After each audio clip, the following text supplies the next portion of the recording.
då skulle vi se jättemånga personer med funktionsvariation ute på stan. Det skulle finnas hissar överallt. Ja, att alla i ens närhet använder teckenspråk. Både döva och hörande tecknar, det vore det optimala. Även familjen och släkten. TV-nyheterna, att man tecknar där. Även i filmer. Går man in i en butik ska alla kunna teckenspråk. Kollar man en hemsida på nätet till exempel, så ska man kunna filma in sin fråga på teckenspråk och skicka dit istället för att vara tvungen att skriva. Ja, typ så. Ja, att alla kan teckenspråk, det vore det optimala så att vi får samma förutsättningar som hörande. Att alla bilar var borta från de här så kallade gångfartsgatorna. Alla busshållplatser förses med kur som har belysning och även markeras med de vita sinusplattorna. Har jag barn så ska jag kunna åka till lekplatsen och att den är tillgänglig. Man måste jobba på ytterområdena på samma sätt som man gör i stan. Små irriterande kanter som man faktiskt inte tar sig över. Trösklar, ett trappsteg, underlag som man kör på, till exempel smågatsten, ett mörker. Det som jag tänker på främst är just äldreboenden. För idag finns det inget teckenspråk i ett äldreboende och det är verkligen illa. De personerna som man bor nära med, det finns ingen där heller som kan teckenspråk. Och det är verkligen riktigt dåligt. Och därför så känner jag mig orolig hur det kommer påverka mig när jag blir äldre. Jag vill ju behålla mitt språk, även som äldre. Men får man ingen språklig stimulans så kommer ju språket försämras. Och även blir isolerad. Gågator. Gångfartsgatorna är väl det värsta eftersom att där ska man samsas både bilister, cyklister och fotgängare. När det gäller språk, jag vill ju verkligen vara delaktig i samhället och hänga med på samma villkor som hörande. Men jag kan tyvärr inte det på grund av språket.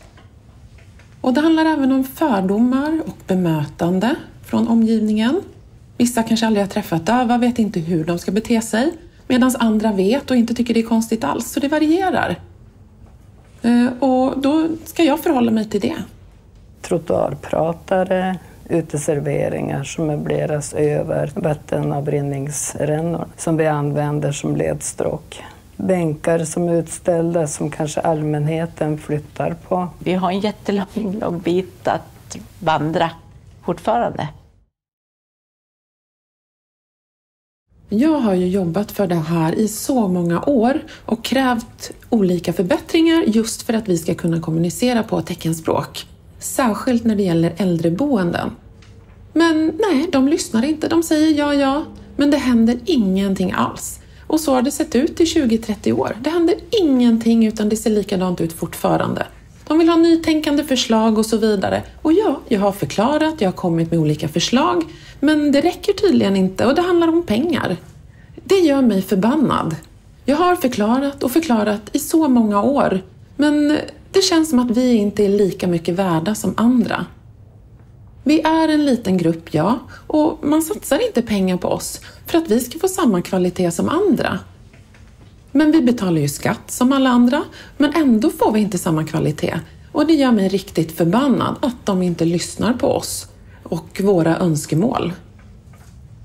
För att få en god livskvalitet. När det finns en hiss, man borde kunna använda den själv.